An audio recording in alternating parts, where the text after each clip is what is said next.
నమస్కారం సీఎం గారు, మన అందరికీ కాంగ్రెస్ ప్రభుత్వం అందరికీ నేను నా తరఫున నమస్కారం చేయాలనుకుంటున్నాను. చెప్పాల్సింది ఒకటి ఏంటి సార్ అంటే, మా పుట్ట మీద కొట్టకండి సార్.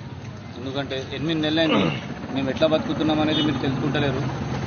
రెండోది, కనీసం మీరు తెలుసుకునేది ఉండే మా ఆటో వాళ్ళ గురించి. ఎందుకంటే ఏ విధంగా బతుకుతున్నాం అనేది అది కూడా మీరు తెలుసుకోలేకపోతున్నారు సార్. ఎందుకంటే పరిస్థితి ఎట్లా అయిపోయింది ఆటో వాళ్ళది అంటే సార్, పొద్దువాళ్ళ పెడితే అక్కడ చూడండి, ఒక ఆటో పొద్దువాళ్ళ 5కి పెట్టినాం, ఇంతవరకు ఒక మనిషి లేడు. నిర్మల్ పోతే మేము ఇక్కడ నుంచి ఒక 300 పడుతుండే కనీసం మాకు.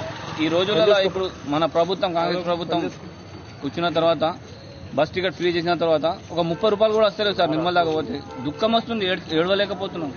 మధ్యాహ్నం పూట ఇంటికి పోతలేము సార్ అన్నం తినడానికి. ఏం తీసుకుపోయినాం, పైసలన్నీ తీసుకోదామని, ఏం తీసుకోదాం ఇంటికి అని అర్థమైతే లేదు సార్. మన ప్రభుత్వం రాకముందు మేము మా ఆటో వాళ్ళమైతే మేము మస్తు మంది బేబీకి పోయి ఒక కనీసం 300 రూపాయలు 200 రూపాయలు వారంకి పిల్లగాళ్ళకి ఖర్చు పెట్టుండే. ఈ రోజు ఎటువంటి పరిస్థితి వచ్చేసిందంటే ఒక 50 రూపాయలు ఖర్చు పెట్టలేకపోతున్నాం. పిల్లల దృష్టిలో కూడా బాబు 10 రూపాయలు ఖర్చు పెట్టాలంటే ఇంత బాగా బిగిత పడుతుండు, వెనక ముందు అవుతుండ అని పిల్లలు అనుకుంటారు. ఎందుకంటే ఈ రోజు అటువంటి పరిస్థితి వచ్చింది సార్. మేమేం కోరతలేం సార్, మాకు 20,000 ఇవ్వరి, 10,000 ఇవ్వరి, అటువంటి ఏం కోరతలేం. కాకపోతే ఈ బస్ టికెట్ ఫ్రీ అనేది తీసేయండి సార్. మీరు సర్వే చేస్తే ఖచ్చితంగా అవుతుంది సార్. సర్వే చేయండి మీరు. పేదవాళ్లకు, గరీబ్ వాళ్ళకు, కాళ్ళు చేతులు లేనోళ్లకు, గుడ్డి వాళ్ళకు, అటువంటి వాళ్ళకు పెట్టండి. కానీ 1,50,000 1,20,000 జీతం ఉన్న మహిళలకు కూడా మీరు ఫ్రీ టికెట్ పెట్టేస్తే ఎంతవరకు నిజం సార్ ఇది? మీరు చేయండి, చూడండి మీరు ఎక్కడి వరకు నిజం ఇది.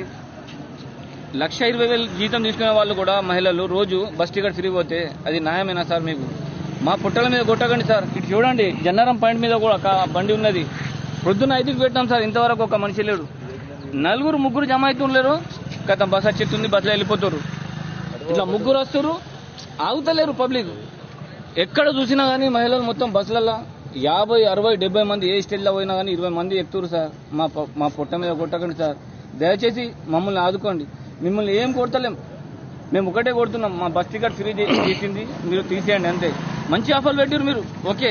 కానీ ఇటువంటి ఆఫర్ తోటి బస్ టికెట్ ఫ్రీ పెట్టి మా పుట్టల మీద కొట్టకండి. చిన్న పిల్లలు ఉన్నోళ్ళు ఫైనాన్స్లో వెళ్తలేవు.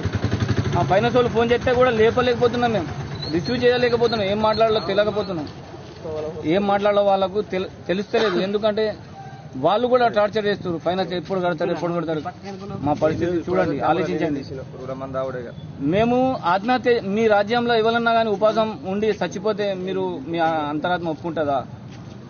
చూడండి, మీరు ఆలోచించండి సార్.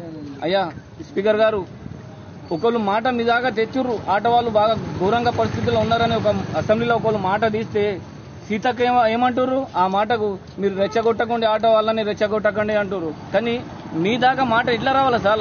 ఆటో వాళ్ళు ఉపవాసం ఉన్నారు, బాగా కష్టంగా ఉన్నారు. ఆటో వాళ్ళు ఏం సంపాదించలేకపోతున్నారు అంటే మీ దాకా మాట ఇట్లా రావాలా సార్? మేమైతే మీకు కలవలేం కదా.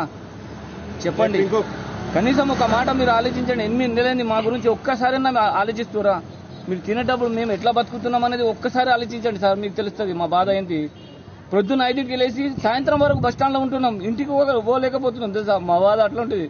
మేమేం చేయాలో అర్థమైతే లేదు. ఇంటి వాళ్ళకి ఏం జవాబు ఇవ్వాలా, పిల్లలకి ఎట్లా ఆదుకోవాలా అసలు అర్థమే అయితే లేదు. ఆటో వాళ్ళు ఏం చేయాలా అసలు? ఆటో సెల్ చూసుకుంటా 1 దాకా కూర్చుంటున్నాం ఆటోలోనే. సీరియల్ జరగకపోతే మా పరిస్థితి ఎట్లా? మళ్ళా మీరు ఏం ఆలోచించారా?